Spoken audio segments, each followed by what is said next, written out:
லோகமாந்து கைவிடுவார், துரோகம் கூறி தூற்றுவார். தூய இயேசு மெய்நேசமாய் துன்பம் தீர்ப்பார். நம்பி வா, நம்பி வா, நம்பி வா. இயேசு உன்னை அழைக்கிறார். நம்பி வா, நம்பி வா. இயேசு உன்னை அழைக்கிறார்.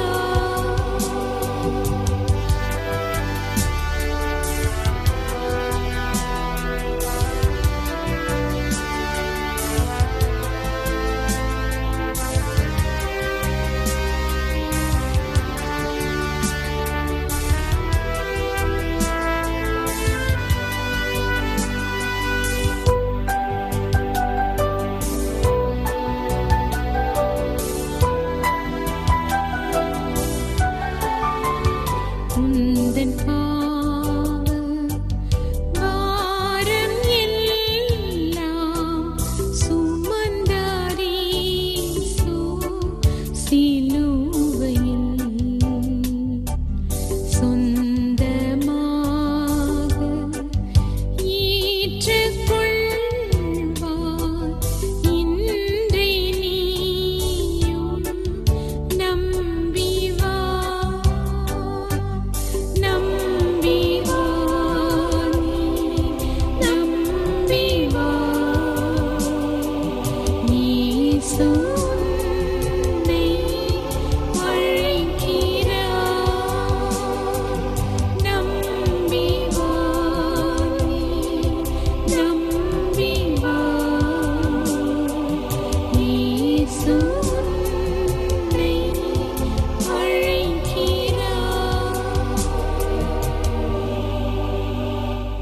கர்த்தருக்குள் பிரியமான சத்தியவசன நேயர்கள் அனைவருக்கும் என்னுடைய வாழ்த்துதலை தெரிவித்துக் கொள்கிறேன். தொடர்ந்து உங்களோடு கூட பகிர்ந்து கொள்வதில் எனக்கு மிகப்பெரிய சந்தோஷம். இந்த வாய்ப்பினை கொடுத்த தேவனுக்கு நான் ஸ்தோத்திரத்தை செலுத்துகிறேன். நம்ம ஆராதிக்கிற தேவன் நம்மோடு இருக்கிறார், நமக்குள் இருக்கிறார். எவ்வளவு பெரிய சந்தோஷமான செய்தி. கடந்த முறை நாம் அதை குறித்து தியானித்தோம். இன்று உங்களுக்கு இன்னொரு சந்தோஷமான ஒரு செய்தியை பகிர்ந்து கொள்ள நான் பாரப்படுகிறேன். நாம் ஆராதிக்கிற தேவன் உயிரோடு கூட இருக்கிறவர். இந்த சந்தோஷமான செய்தி நீங்கள் அறிந்து கொள்ள வேணும். அப்பதான் நமக்கு ஒரு நம்பிக்கையும் கான்பிடன்ஸும் நமக்கு உண்டாகும். செத்துப்போன தெய்வத்தை அல்ல நம்ம ஆராதிக்கிறது. நாம் ஆராதிக்கிற தேவன் உயிருள்ள தெய்வம். ஏன் அவர் உயிரோடு இருக்கிறார்? அவர் உயிரோடு இருக்கிறதனுடைய காரணம் என்னன்னு பைபிளும் நமக்கு அது சொல்லுது. எபிரேயருக்கு எழுதின நிருபம் 7ஆம் அதிகாரம் 25வது வசனத்துல தம்மிடத்துல வந்து சேருவர்களை அவர்களுக்காக ஜெபிப்பதற்காக, அவர்களை வழிநடத்துவதற்காக அவர் எப்போதும் உயிரோடு கூட இருக்கிறார். எதுக்காக? தன்னை நம்பி தன்னிடத்துல வந்து சேர்றாங்களே, அவர் மூலமாய் கர்த்தரிடத்துல வந்து சேர்றாங்களே, அவங்களுக்காக விண்ணப்பம் பண்ணும்படி, அவங்களுடைய காரியங்களுக்காக கர்த்தரிடத்துல கேட்டு வாங்கி தருவதற்காக அவர் எப்போதும் உயிரோடு இருக்கிறார். எவ்வளவு சந்தோஷமான செய்தி இல்லையா? நமக்காக தான் அவர் உயிரோடு இருக்கிறார்.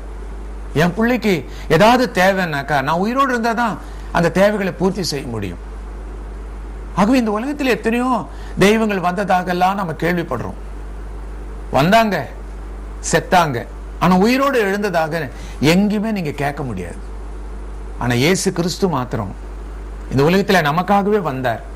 அதுவும் சாவதற்கென்றே திட்டமிட்டு வந்தார். அதே மாதிரி அவர் உயிரோடு கூட எழும்பினார். இன்றைக்கும் அவர் உயிரோடு கூட இருக்கிறார். நம் அனைவருக்காக மரித்தார், நமக்காகவே உயிரோடு இருக்கிறார். கடைசி வரைக்கும் நம்மளை வாழ வைக்கிறதுக்காகவே. பாதியில கைவிடுகிற தேவன் அல்ல. எவ்வளவு பெரிய நம்பிக்கை பாருங்க. இவர் உயிரோடு இருக்கக்கூடாதுன்றதுக்காக பிசாசு என்னென்னலாம் செஞ்சான். 2 வயசு குழந்தையா இருக்கும் போதே கொல்றதுக்கு முயற்சி பண்ணான். ஆனா முடியல. உடனே ஆவியானவர் தூதன் மூலியமா சொல்லி அந்த இடத்துல இருந்து தப்பித்து போகும்படியான ஏற்பாடு செஞ்சாங்க. அடுத்தது அவர் வளர்ந்து வாலிபனாகி கர்த்தருடைய ஊழியத்தை அவர் செய்யற சமயத்துல எத்தனை முறை கல்லெறிந்து கொல்வதற்கு அவன் தூண்டுனா, ஏவினா, முயற்சி பண்ணான், முடியல. சுவிசேஷகன் எழுதுகிறார், அவருடைய வேலை இன்னும் வராதபடியினால் அவரை கொல்ல யாராலும் முடியவில்லை. அவருக்கு ஒரு வேலை உண்டு. அது வரைக்கும் அவரை கொல்லணும்னு நினைச்சாலும் யாராலையும் கொல்ல முடியாது. எல்லாமே அவர் திட்டமிட்டு செய்யறார். அவர் வரணும்னா அதுக்கு அவர் பிளான் பண்ணி தான் வர்றார். சாகணும்னா அதுக்கும் ஒரு திட்டம் வைத்திருக்கிறார். சொல்றாரு, இதுக்கு முன்னாடி எத்தனையோ முறை நான் எருசலேமுக்கு போனேன், திருப்பி வந்தேன். ஆனா இந்த தடவை நான் போறேன், திருப்பி வர மாட்டேன். என்னை அங்க பிடிச்சுக்குவாங்க, என்னை சிலுவையில் அறையுவாங்க, நான் செத்துருவேன். அடுத்தது சொல்றாரு, எண்ணி 3வது நாள் நான் உயிரோடு எழுந்திருப்பேன். பாத்தீங்களா எவ்வளவு பெரிய திட்டமிட்டு செயல்படுத்துகிற காரியம். எல்லாம் பிளான் பண்றார். ஆகவே பிசாசு என்னென்னமோ செய்ய முயற்சி பண்ணான். அவரை கொலை செய்ய முயற்சி பண்ணான், குழந்தையிலேயே கொலை செய்ய முயற்சி பண்ணான், ஒண்ணுமே முடியல. கடைசியில் அவர் சிலுவையில் அறையப்பட்டதுக்கு பிறகு ஒரு தவறான செய்திகள் சொல்லி அவருடைய மகிமையை கெடுக்க முயற்சி பண்ணான். அந்த காலத்துல 2 ராஜாக்களுடைய புஸ்தகம் 13ஆம் அதிகாரம் 21வது வசனத்துல யுத்தத்துல செத்து போன வீரர்கள்லாம் சேர்த்து ஒரு பெரிய குழியில தூக்கி போட்டாங்க. அப்படி போடுற சமயத்துல அந்த குழியில ஒரு எலும்பு துண்டு ஒண்ணு, எலிசான ஒரு தீர்க்கதரிசி, அந்த தீர்க்கதரிசனுடைய எலும்பு துண்டு ஒண்ணு அதுல இருந்துச்சு. அந்த துண்டு மேல ஒரு யுத்த வீரனுடைய சரீரம் பட்ட உடனே வசனம் சொல்லுது, கால் ஊன்றி எழுந்து நின்றான். அதனுடைய அர்த்தம் என்ன? யாருடைய உதவியும் இல்லாம அனாதையா கிடக்கிற அந்த பணம் தானா எழுந்து நிற்குது. அது வல்லமை. அப்ப நிறைய பேர் யோசிக்கலாம், அப்ப செத்து போன எலும்புக்கு வல்லமை இருக்குதா? செத்து போனவங்களுக்கு வல்லமை இருக்குதா? ஒரு நாளும் இல்லை. செத்து போனவங்க எந்த அற்புதத்தையும் செய்ய முடியாதுன்னு பிரசங்கினுடைய புஸ்தகம் 9ஆம் அதிகாரம் 5வது வசனம், சங்கீத புஸ்தகம் 88ஆம் அதிகாரம் 10வது வசனம், யோபுடைய புஸ்தகம் 14ஆம் அதிகாரத்தெல்லாம் தெளிவா சொல்லுது.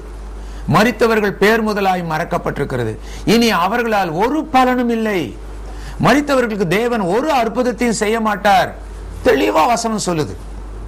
ஆகவே செத்து போனவங்க அது எப்பேற்பட்ட செயிண்டா இருந்தாலும், எவ்வளவு பெரிய பரிசுத்தவான்களா இருந்தாலும் அவங்களால எந்த அற்புதத்தையும் செய்ய முடியாது. அது பரிசுத்தவானாகிய பேதுருவானாலும் சரி, அந்தோனியாரா இருந்தாலும் சரி, எந்த அற்புதத்தையும் செய்ய முடியாது. ஏன்னா அவங்கள செத்து போனவங்க. இயேசுவும் செத்து போனவர் தான், ஆனா 3வது நாள் உயிரோடு எழும்பினார். அவர் ஜீவிக்கிறவர், அவர் உயிரோடு கூட இருக்கிறவர். ஆகவே உயிருள்ள தெய்வத்தை நம்ம ஆராதிக்கிறோம். ஆகவே அந்த தெய்வம் நம்ம கிருபையா கடைசி வரைக்கும் வழி நடத்த முடியும். அவர் உயிருள்ள தேவனாக இருக்கிறார். அந்த காலத்துல பிசாசு ஒரு புரளியை கிளப்பி விடணும்னு நினைச்சான். இயேசு ஒன்னும் பெரிய வல்லமை உள்ளவர்னு சொல்ல முடியாது. ஏற்கனவே ஒரு பெரிய தீர்க்கதரிசனுடைய எலும்பு துண்டுல அவன் ஒரு செத்தவன் மேல பட்ட உடனே அவன் உயிரோடு எந்திரிச்சு நிக்கல.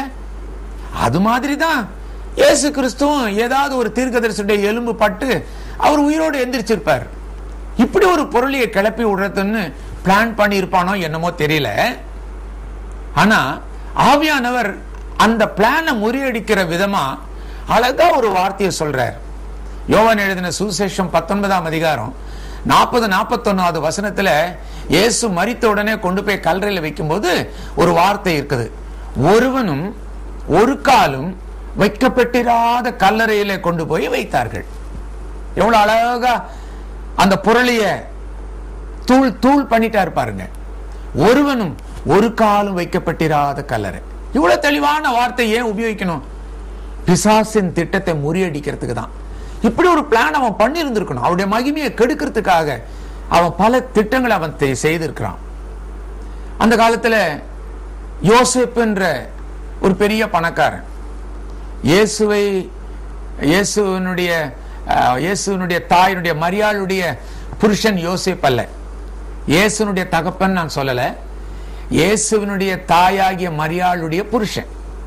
பைபிள்ல கூட அந்த சரித்திரத்தை மத்தேயு சுவிசேஷத்தில் எழுதி வரும்போது பாத்தீங்கன்னாக்கா, இயேசுவின் தகப்பனாகிய யோசேப்புன்னு எழுதாம அந்த வரலாறு வரும்போது மரியாளுடைய புருஷனாகிய யோசேப்பு அப்படின்னு தான் அந்த மத்தேயுல குறிச்சிருக்காங்க. ரொம்ப ஞானமா அந்த சரித்திரத்தை எழுதியிருக்காங்க. அதனாலதான் நானும் அந்த வார்த்தையை உபயோகிச்சேன். அந்த மாதிரி யோசேப்புன்ற பேரு அந்த காலத்துல நிறைய பேருக்கு இருந்துச்சு. அதுல ஒரு பெரிய பணக்காரன், அவன் இயேசு கிறிஸ்துவை ஏற்றுக்கொண்ட முதல், இயேசு மரித்த உடனே தன்னையும் ஆண்டவருக்கு கொடுத்தான், தன்னுடையதையும் ஆண்டவருக்கு கொடுத்தான். அந்த காலத்துல பெரிய பணக்காரங்களா சாகிறதுக்கு முன்னாடியே கல்லறையை வெட்டி வச்சிருவாங்க.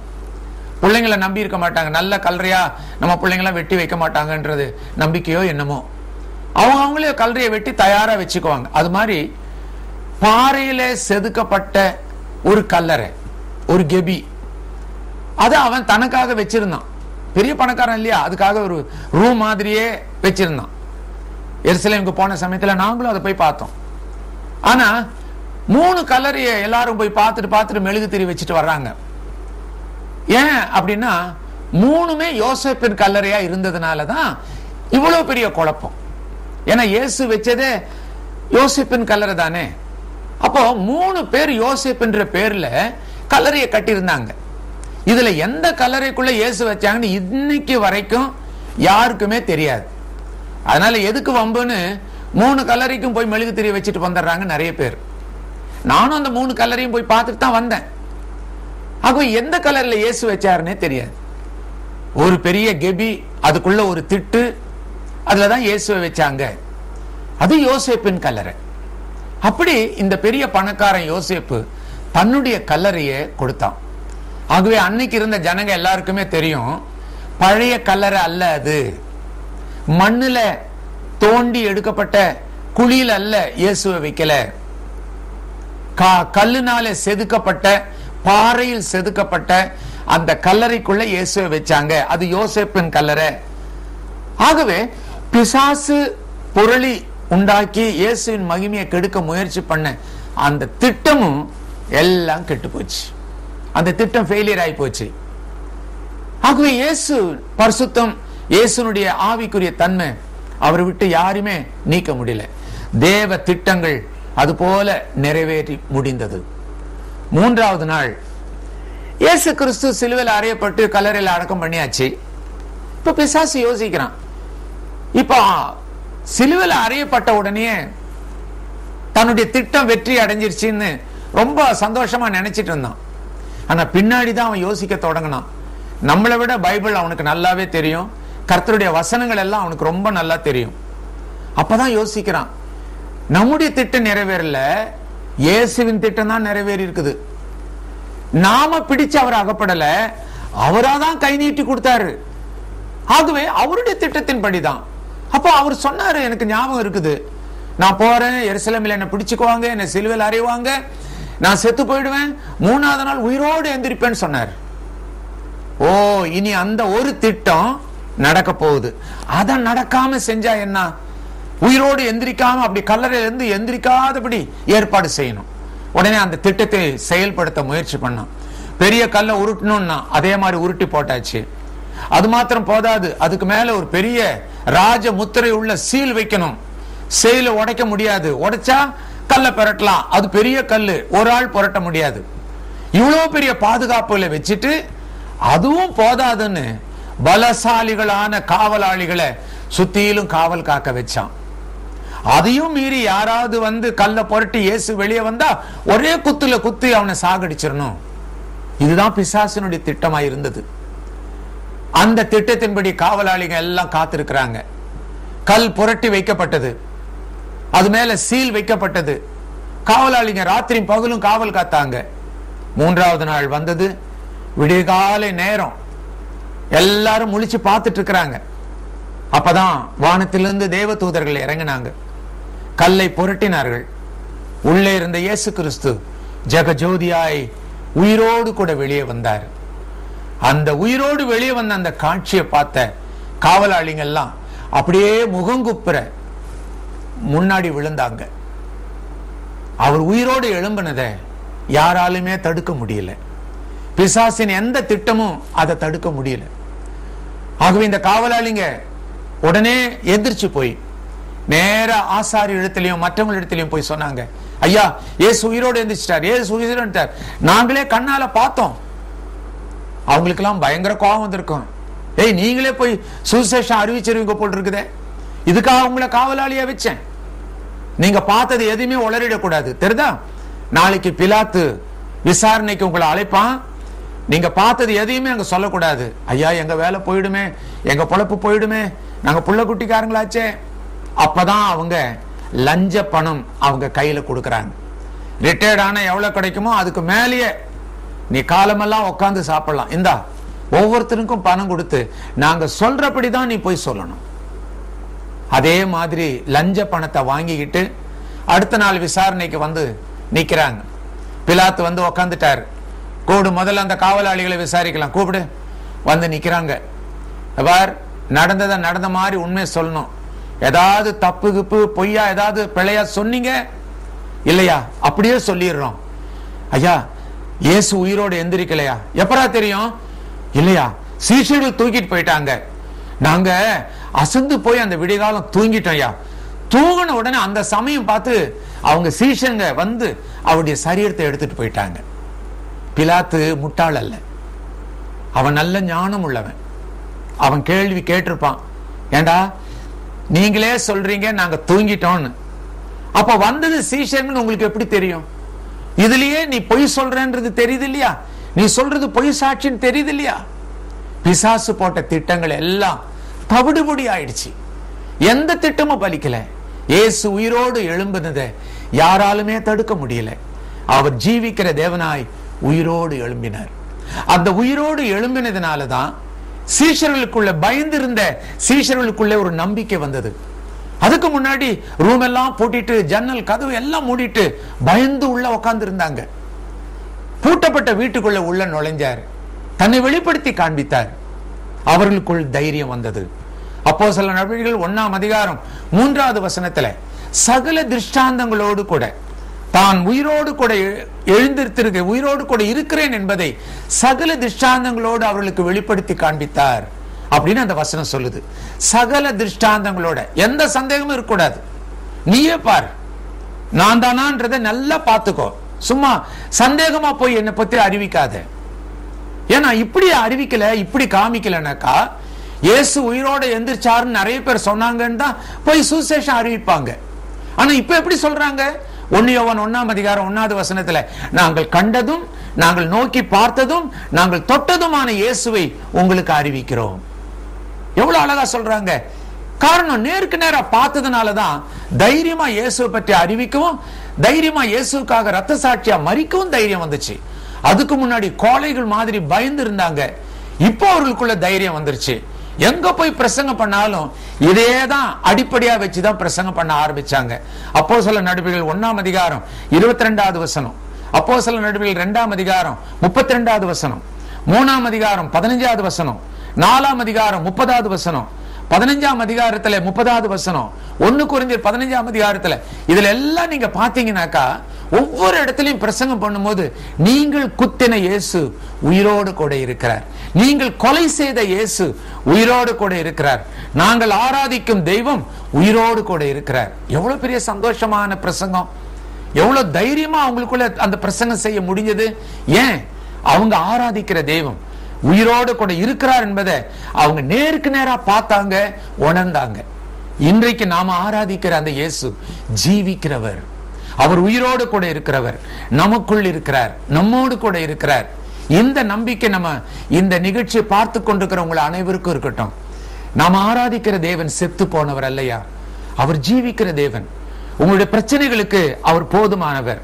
அவர் உங்களை பார்த்துக்கிட்டே இருக்கிறதுனால, உங்களோடு கூட இருக்கிறதுனால உங்களை பிரச்சனைகள் எல்லாவற்றையும் தீர்க்க அவரால் முடியும். உங்க குடும்ப பிரச்சனையை தீர்க்க அவரால் முடியும். ஏன்? அவர் உயிரோடு இருக்கிறார். அவரை நம்பி வந்தவங்களை காப்பாத்துறதுக்கு தான் அவர் எப்போதும் உயிரோடு இருக்கிறேன்னு வசனமே சொல்லுது. ஆக உன் பிரச்சனைகள் எல்லாவற்றையும் சரிப்படுத்த அவர் இப்போதும் உயிரோடு கூட இருக்கிறார். அந்த உயிருள்ள தேவனை ஆராதிக்கிற நோக்கத்துல தான் வாரத்தின் முதல் நாளிலே, உயிர்த்தெழுந்த நாளிலே நாம ஆராதிக்கிறோம். பழைய ஏற்பாட்டின் காலத்துல எல்லாம் சனிக்கிழமை தான் ஓய்வு நாள். ஆனா இது ஓய்வு நாள் அல்ல, உயிர்த்தெழுந்த நாள், கர்த்தருடைய நாள். ஆகிய ஓய்வு நாள் என்ற வார்த்தையை உபயோகிக்க கூடாது. அதே மாதிரி ஓய்வு நாள் பாடசாலைன்னு சொல்லக்கூடாது, ஞாயிறு பள்ளின்னு சொல்லலாம். சின்ன பிள்ளைங்களுடைய அந்த ஸ்கூலுக்கு ஞாயிறு பள்ளின்னு சொல்லலாம், ஓய்வு நாள் பாடசாலை அல்ல. ஏன்னா நாம் ஆராதிக்கிற தேவன் ஜீவிக்கிற தேவன், கர்த்தருடைய நாள், ஓய்வு நாள் அல்ல. அதனாலதான் அவர் உயிர்த்தெழுந்த நாளிலே கர்த்தருடைய பிள்ளைகள் ஆராதிக்க தொடங்கினார்கள். ஏன் இவங்க எல்லாம் ஞாயிற்றுக்கிழமை போய் ஆராதிக்கிறாங்க? இவங்க ஆராதிக்கிற தேவன் ஜீவன் உள்ளவர். நமக்கும் அந்த விசுவாசம் வருது, பார்க்கிறவங்களுக்கும் அது சாட்சியா இருக்குது. கண்களை மூடி ஜெபிக்கலாமா? ஜீவிக்கிற தெய்வமே, உயிரோடு இருக்கிறவரே, எங்களோடு வாழ்பவரே, எங்களுக்குள் இருப்பவரே, உம்மை நன்றியோடு துதிக்கிறோம் சுவாமி. எங்களுக்காக ஜீவனை விட்டு மரித்து உயிரோடு கூட எங்களுக்காகவே வாழ்ந்து கொண்டிருக்கிற உமக்கு நன்றி செலுத்துகிறோம். இனி நாங்கள் எந்த காரியத்தை குறித்து நாங்கள் பயப்படாதபடி தைரியத்தோடு ஜீவிக்க எங்கள் ஒவ்வொருவருக்கும் நீர் கிருபை செய்வீராக. நீர் உயிருள்ள தேவன் என்பதை உலகத்தில் இருக்கிற எல்லா மக்களுக்கும் நாங்கள் காண்பிக்கவும் அறிவிக்கவும் எங்கள் ஒவ்வொருவரையும் நீர் ஒரு கருவியாக உபயோகிக்க வேண்டும். இயேசுவின் நாமத்திலே வேண்டிக் கொள்கிறோம் பிதாவே, ஆமென். 1000 ஆண்டுகள் கழிந்தாலும் அலைகடல் என்றும் ஓய்வதில்லை. ஆண்டவர் இயேசுவை நம்பியவர் அநாதையாகி அலைவதில்லை. 1000 ஆண்டுகள் கழிந்தாலும்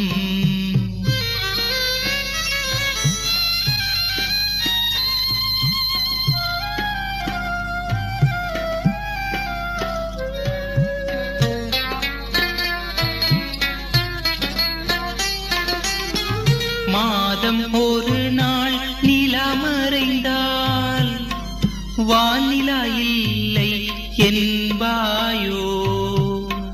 மாதம் ஒரு நாள் நிலமறைந்தால் வானிலா இல்லை என்பாயோ.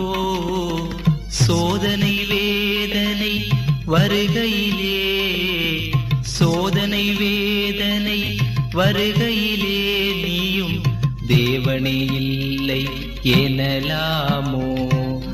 1000 ஆண்டுகள் கழிந்தாலும் அலைகடல் என்றும் ஓய்வதில்லை.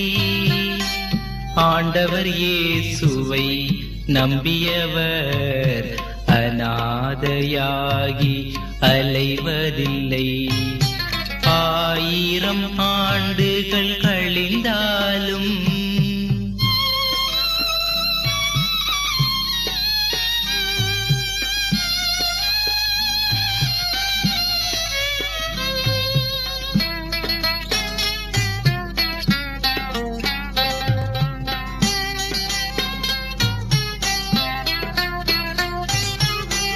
ஆண்டவர் கொண்ட திருச்சித்தம் முன்னில் ஆளுகை செய்ய இணங்கிடுவாய். ஆண்டவர் கொண்ட திருச்சித்தம் முன்னில் ஆளுகை செய்ய இணங்கிடுவாய். காலையில் கதிரவன் பனி போல, காலையில் கதிரவன் பனி போல உன் கவலைகள் யாவும் மறைந்து விடும். 1000 ஆண்டுகள் கழிந்தாலும் அலைகடல் என்றும் ஓய்வதில்லை. ஆண்டவர் இயேசுவை நம்பியவர் அநாதையாகி அலைவதில்லை, அநாதையாகி அலைவதில்லை.